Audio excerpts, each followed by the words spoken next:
నమస్తే, welcome to our channel. ప్రముఖ ఆధ్యాత్మికవేత్త, ఆస్ట్రాలజర్ ఫణి భాస్కర్ శర్మ గారు ఉన్నారు. వారితో మాట్లాడదాం. నమస్తే సార్. నమస్తే అమ్మా. సార్, పూర్వకాలంతో పోలిస్తే ఇప్పుడు వివాహాలు కొంచెం లేట్ గానే జరుగుతున్నాయి. సో అందులో ఇంకా ఏంటంటే కొంతమందికి అసలు ఎన్ని సంబంధాలు వచ్చినా కుదరవు, రకరకాల కారణాలు అవ్వచ్చు. ఇది అబ్బాయిలు ఫేస్ చేస్తున్నారు, అమ్మాయిలు ఫేస్ చేస్తున్నారు. జనరల్ గా ఒక్కళ్ళే అని చెప్పడానికి ఏం లేదు. సో అలా వివాహ సంబంధాలు కుదరట్లేదు అని బాధపడే వాళ్ళకి మీరు ఎటువంటి పరిహారాలు పాటించమని చెప్తారు? తప్పకుండా అమ్మా. అందరికీ నమస్కారం అమ్మా. ఇక్కడ వచ్చేటప్పటికి మీరు అన్నది కరెక్టే. ఇది వరకు 14, 15, 20 సంవత్సరాలకే వివాహాలు అయిపోయేవి. 30 సంవత్సరాలకి పిల్లలు అంతా సెటిల్ అయిపోయేవారు. ఇవాళ సరే చదువుతో పాటు అన్ని వచ్చాయి, చదువుకుంటున్నారు అందరూ, ఎంత మంచి విషయం. వాళ్ళ కాళ్ళ మీద వాళ్ళు నిలబడాలి. అమ్మాయి అయినా అబ్బాయి అయినా రేపు ఎలా ఉంటుందో తెలియదు, అన్సర్టనిటీ. కాబట్టి వాళ్ళ కాళ్ళ మీద వాళ్ళు నిలబడితే రేపు అనేది ఇబ్బంది లేకుండా ఉంటుంది వారి జీవితంలో. కానీ ఏంటంటే ఇక్కడ ఆశాస్పదము ఒక వింత ఏమిటంటే అదే పెద్ద సమస్య. 35, 40 వచ్చేదాకా ఆడపిల్లలు చేసుకోవటం లేదు, మగపిల్లలు చేసుకోవటం లేదు. మేము ఇంకా ఇల్లు కొనాలి, కార్లు కొనాలి, జీవితంలో స్థిరపడాలి, సెటిల్ అయిన తర్వాత చేసుకుందాం, పోస్ట్పోన్మెంట్ చాలా ఎక్కువైపోతుంది. ఈ మాటకి నాకు అర్థం ఏంటో తెలియటం లేదు. ఒక ఇంత ఆశ్చర్యం, నవ్వు కూడా వస్తుందమ్మా. సెటిల్ అంటే ఎక్కడికి, అది ఒక లిమిట్ ఉంటుంది కదా. ఎవరికైనా ఎవరికి వాళ్ళు పెట్టుకోవాలి, తప్పు లేదు. ఇప్పుడు గత కాలంతో పోలిస్తే ఇప్పుడు ఖర్చులు అన్ని పెరిగాయి. ఒకళ్ళకి ఇద్దరు ఉద్యోగం చేస్తే మనం గడవని పరిస్థితి ఉంది.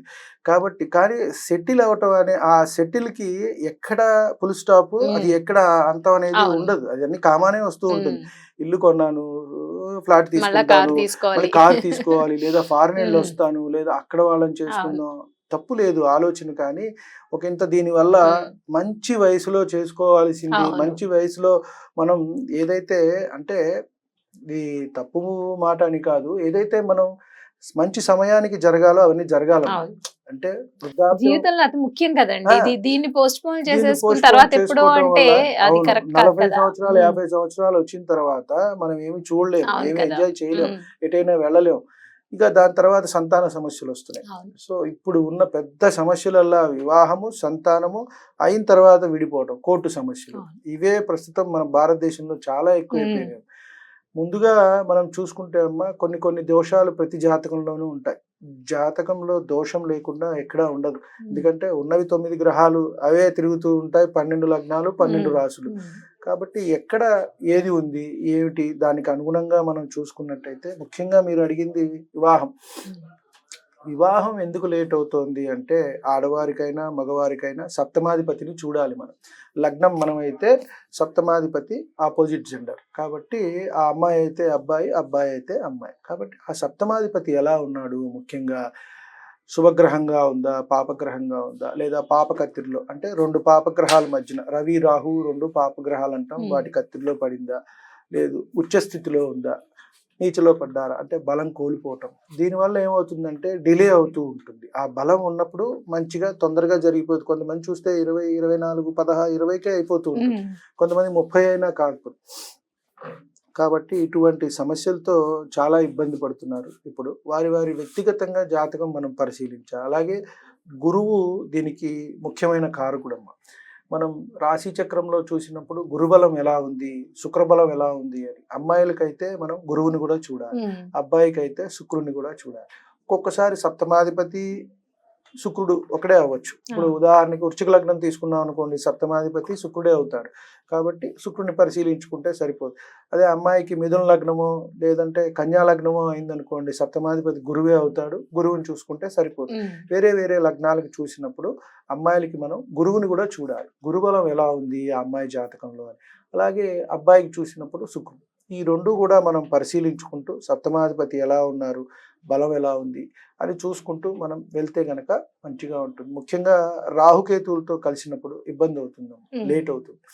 అలాగే సప్తమంలో శని ఉన్న, శని సప్తమాన్ని చూస్తున్నా లేదా లగ్నాన్ని చూస్తున్నా లేట్ అవుతుంది. ఎందుకంటే మనం ఇందాక చెప్పుకున్నట్టుగానే శని లేటుగా ఇవ్వటం అనేది ఇస్తాడు. ఇక్కడ వచ్చేటప్పటికి 35, 40 సంవత్సరాలు కూడా వస్తాయి కొంతమందికి, సప్తమంలో శని ఉన్న అలాగే సప్తమాన్ని చూస్తున్నా. తర్వాత సప్తమాధిపతి వక్రించిన, మనకి గ్రహాలు ట్రాన్సిట్ జరుగుతూ జరుగుతూ రవికి దగ్గరగా వచ్చినప్పుడు ఆ ఏదైతే ఆయన శక్తి వల్ల కొంచెం ఇవి వక్రంలో తిరుగుతాయి. గ్రహ సంచారం మనం తీసుకున్నట్టయితే కొన్ని ఏమో అలా స్తంభించిపోతాయి. ఇప్పుడు కుజుడు స్తంభించారు ప్రస్తుతం ట్రాన్సిట్ లో. అలా చూసుకున్నట్టయితే ఇవి వక్ర మార్గంలో వెళ్తూ ఉంటాయి. ఈ వక్రం తిరిగినప్పుడు కూడా ఇబ్బంది వస్తుంది. సప్తమాధిపతి వక్రించిన, అస్తంగతం చెందిన రవితో, అలాగే నీచపడిన, బలం కోల్పోయినా కూడా ఈ వివాహం అనేది లేట్ అవటము. అలాగే వీటికి మళ్ళీ మనకి దిస్వభావ రాశులు అని మిథున, కన్య, ధనస్సు, మీనం, వీటి కనెక్షన్ వచ్చినట్టయితే వీరికి 2 లేక 3 వివాహాలు అయ్యే అవకాశం కూడా ఉంటుంది. కాబట్టి వీటి కనెక్షన్ అనేది కూడా మనం చూడాలి. ఏ ప్రాబ్లం వచ్చింది అనేది మనం చూసుకొని వాళ్ళకి పరిహారం చెప్పాలి. ముఖ్యంగా మనం చూసుకొని ఈ సప్తమాధిపతి ఓకే ఇలా ఉంది, పర్వాలేదు, దీనికి మనం ఏం చెప్పాలి అని అనుకుంటే కనుక వీళ్ళకి మనం ముఖ్యంగా అమ్మాయిలకి వచ్చేటట్టయితే కనుక వరపాశుపత హోమం అని చేసినట్టయితే మంచి జరుగుతుంది. వరపాశుపత హోమం ఇది చేసుకున్నట్టయితే వీరికి 6 నెలల నుంచి సంవత్సరం లోపు వివాహం అయిపోతుంది. చాలా మంచిది, మంచిగా రిజల్ట్స్ ఇస్తుంది. ఈ మధ్య కాలంలో సామూహికంగా కూడా చేస్తున్నారు. మనకి ఒక 6 నెలలు ఆ లోపే విజయవాడలో పెట్టారు కొంతమంది, ఒక ఆశ్రమంలో పెట్టి చేశారు. నాకు తెలిసిన వాళ్ళు ఒక క్లయింట్ కి చెప్పాను, వెళ్ళారు వాళ్ళు. ఈ జనవరి 29, 30 అబ్బాయి పెళ్లి కూడా కుదిరింది. సరే, వాళ్ళు వేరే ఏమన్నా చూపించుకుని ఉండొచ్చు, లేదా దాని వల్ల అవ్వచ్చు, ఏదైనా ఫలితం అయితే వస్తుంది. నేను 2-3 చెప్పడం కూడా జరిగింది, వారికి కూడా మంచి జరుగుతుంది. అదే మనకి అబ్బాయిలకి అయితే కనుక కన్యా పాశుపత హోమం అని చెప్పని ఉంటుంది. ఇది చేసుకున్నట్టయితే మంచి జరుగుతుంది. అంటే మనం జాతక చక్రం పరిశీలించి ఆ సప్తమాధిపతి ఇబ్బందిగా ఉంది, బలం లేదు అనుకున్నట్టయితే ఈ హోమం చేసుకున్నట్టయితే వీళ్ళకి శీఘ్రంగా వివాహాలు అయితే జరుగుతాయి. ఇతరత్ర మనం ఇందా చెప్పుకున్నట్టుగా పితృదోషాలు ఏమన్నా ఉన్నాయి అంటే దానికి పరిహారం చేసుకోవాల్సిందే. వాటి వల్ల కొంత ఇబ్బంది వస్తుంది. అదే మనకి మళ్ళీ కుజదోషం అని చెప్పుకున్నాం, దానికి పరిహారం అంటే ఏంటంటే వ్యక్తిగత జాతక పరిశీలన చేయందే మనం అందరికీ కలిపి అయితే చెప్పలేం. కాబట్టి ఎవరి జాతకం వారిదే, దాన్ని బట్టి మనం చెప్పాల్సి ఉంటుంది. ముఖ్యంగా మనం ఈ వివాహాలు లేట్ అవుతున్నాయి, ఆలస్యం అవుతున్నాయి అన్నట్టయితే ఈ 2 హోమాలు చేయించుకున్నట్టయితే మంచి జరుగుతుంది. అయితే ఈ హోమాలు ఎక్కడ జరుగుతాయండి? నార్మల్ గా కొంతమంది తెలియకపోవచ్చు, అన్ని చోట్ల కొన్ని సార్లు సామూహికంగా చేస్తారు. ఇది ఏంటంటే ఇప్పుడు ఈ వనభోజనాలు లాగానే ఇవి కూడా కొన్ని కులాలకి సంబంధించి చేసుకుంటున్నారు. ఇది ఒకంత మంచిది కాదు, కానీ అలా చేస్తున్నారు కొంతమంది అలా అని చెప్పని. ఎవరికి వాళ్ళే ఇది గుళ్ళల్లో చేస్తారు. పంతులు గారిని కనుక్కొని చేసినట్టయితే అది మూలమంత్రంతో చేయాల్సి ఉంటుంది. వాటికి పాశుపత మంత్రం అంటే శివుడే దీనికి అధిష్టానం. మనకి రుద్రుడే ఈ నవగ్రహాలకు అన్నిటికీ అధిపత్యం. కాబట్టి శివుణ్ణి పట్టుకుంటే అన్ని సరిపోతుంది. ఆ రుద్ర మంత్రంతో దాన్ని బంధించి ఇండివిజువల్ గా చేయించుకోవడం మంచిది. ఒక 10-12 వేల దాకా ఖర్చు వస్తుందమ్మా ప్రాంతాన్ని బట్టి. ఇప్పుడు హైదరాబాద్ లో అంటే 12-15 తీసుకోవచ్చు, విజయవాడ, గుంటూరు అట్లా తక్కువ, ఊళ్ళల్లో తక్కువ ఉండొచ్చు. అది కాబట్టి కొంచెం దాని మీద అవగాహన ఉండి మంచిగా చేస్తారు మనకి తెలిసిన వాళ్ళు అనుకుంటే చేసుకుంటే మంచి ఫలితం అయితే వస్తుందమ్మా. 6 నెలల నుంచి సంవత్సరం లోపు అయిపోతుంది. 6 నెలల లోపు అయిన వాళ్ళు ఉన్నారు, సంవత్సరం లోపు అయిన వాళ్ళు కూడా ఉన్నారు. ఇది సామాన్యంగా మనం వివాహాలు లేట్ అయ్యే వాళ్ళకి చెప్పేది. ఒక్కసారి మళ్ళీ అవి చెప్పి గుర్తు చేసి మీరు క్లోజ్ చేసేస్తారు. అబ్బాయికి అయితే కన్యా పాశుపత హోమం చేసుకోవాలి, అమ్మాయికి అయితే వరపాశుపత హోమం చేసుకోవాలి.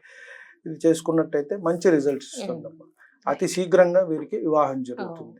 ఇంకా ఏ దోషాలు ఉన్నాయి పక్కన అనేది మనం చూసి మళ్ళీ వాటికి చెప్పవలసి ఉంటుంది. అది లేకుండా కేవలం వివాహానికే మనం అనుకుంటే కనుక ఈ 2 మంచి రిజల్ట్స్ ఇస్తున్నాయి, మంచి పరిహారం. రైట్ అండి.